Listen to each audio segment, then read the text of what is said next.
living longer and staying healthier. It's Healthy Talk with Dr. Michael Smith, MD. Here's your host, Dr. Mike.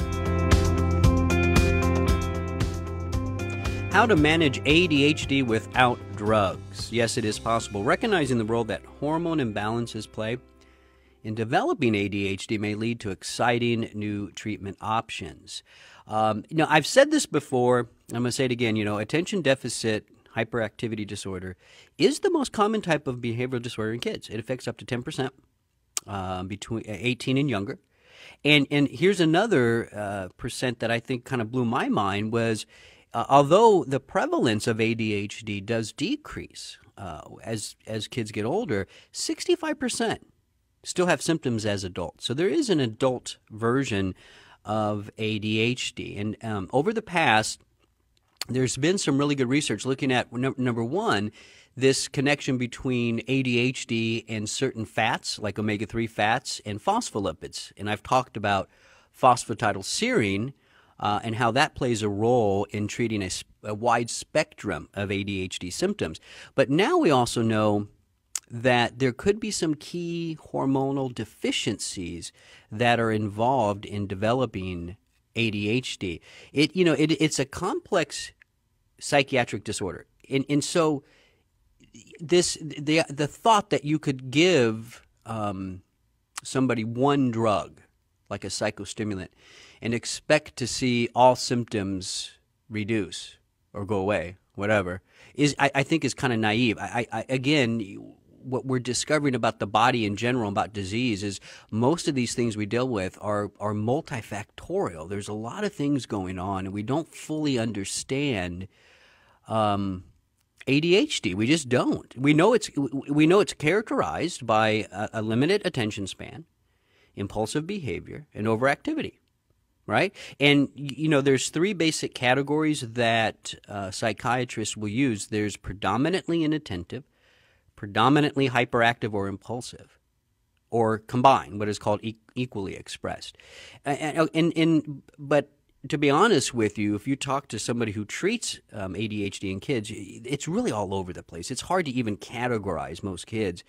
And that just tells me that it's complex. There's a lot of things going on. We don't fully understand it. So I think we need to take a look at all the available research. We need to listen, sometimes psychostimulants are important. They do work for some kids. But I think we need to take a step back from them and look at nutrition, look at what we're putting into our systems, into the kids' systems through diet and what they drink. All of the artificial colors and sweeteners out there. We really have to avoid those things. And then also recognize that there's good research going on, good research that is showing association between certain deficiencies of certain fats, phospholipids, and hormone imbalances. And maybe if we start addressing those, as well as psychostimulants, maybe we can use less of the drugs or get them off the drugs faster, whatever it may be. But I think since it is a complex disease, it's going to take a complex treatment regimen. We don't know the causes. There could be genetic factors that seem to be involved, environmental factors. I think it's some of the processed food, some of the dietary things we're doing to our food chain today is playing a role. But the root cause is still pretty much unclear at this point. Now, even though most studies on environmental factors have found in association with ADHD, no solid evidence even exists there. But we're starting to connect the dots a little bit. Looking at essential fats from the diet and hormonal deficiencies, and believe it or not, they are connected because certain fats play a role in hormone production in kids as they're developing. So maybe one environmental connection could be the lack of essential fats, the omega-3s, the lack of phospholipids like phosphatidylserine, which I've talked about before, and that connection to development of hormones as kids as they're growing. So this is really interesting to me that we've recognized a deficiency in the diet and how that could actually play a role in an imbalance, physiologically speaking, a hormonal imbalance in the kids. So what I want to do here is I want to focus on the hormones and what the research is really showing us, and what we might be able to do for our kids to better control the ADHD symptoms. The medical treatments, by the way, again, I understand that in some cases they have to be used, and they do work in some cases, right?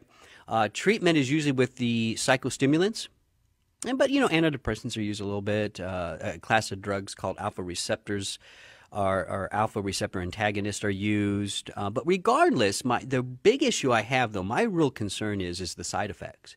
I mean, if you just go on drugs.com, which is a really good website to look up drug interactions, side effects, all that kind of stuff, and put in Ritalin, you'll see a whole host of side effects. And these are side effects with this drug that is used a lot in kids that are quite common, 5 to 10%. Dizziness, drowsiness, headache, loss of appetite, nausea, nervousness, stomach issue, trouble sleeping. I mean, these are significant side effects that are occurring at a pretty high rate with just this one drug. Again, if it works and your kid has improved, because some have, I get it. I really do. But I really want to take a step back, and I want to look at the deficiencies in the fats and those hormonal imbalances that have developed. So what hormones am I talking about here? I'm talking about DHEA and pregnenolone.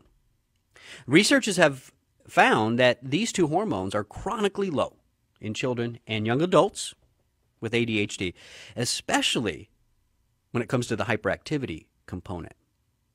So results of a study conducted on 29 boys suffering from ADHD found significant associations between clinical symptoms, the hyperactivity mostly, and low hormone blood levels. In particular, DHEA was well correlated to hyperactivity. So the lower the DHEA in the boys, the higher the hyperactivity.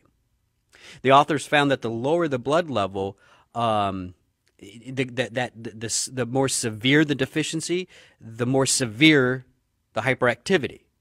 And this was from the International Journal of Neuropsychopharmacology. This is a peer-reviewed journal, and so this is real research going on showing this connection between DHEA and hyperactivity. The lower the DHEA, the greater the hyperactivity in the kids. So what can we do? Well, the nice thing about DHEA, I would first of all suggest that you get your child blood tested, right? Just have your doctor check a DHEA blood level. Pretty simple. And from that basic blood test, your doctor can determine whether or not there is a deficiency there and whether or not DHEA supplementation might be a good idea. It is over the counter, and if there is a deficiency, you're simply replacing back what the child needs anyways. We're not talking about super doses, and we're not talking about the dangerous synthetic ones. We're talking about bioidentical DHEA, which simply means that when your child takes it, that DHEA is bioidentical to the DHEA in your own body. So your body knows what to do with it, how to metabolize it. So maybe it's as simple as getting a blood test to begin with. A simple blood test that could look for that deficiency and then talk to your doctor. Pregnenolone also plays a role. Pregnenolone was more associated with inattention. So you have low DHEA with the hyperactivity, and you have the pregnenolone with the inattention, and you can also just do a simple blood test for pregnenolone. And then based on those blood levels, your doctor can decide whether that's an issue for your child. Here's the point. It's a complex psychiatric disorder.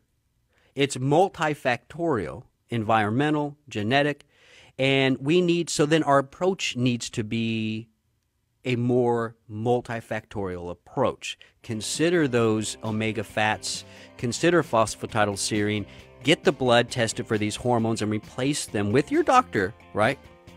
If those levels are low. I think that would go a long way in helping kids with ADHD. So this is Healthy Talk on Radio MD. I'm Dr. Mike. Stay well.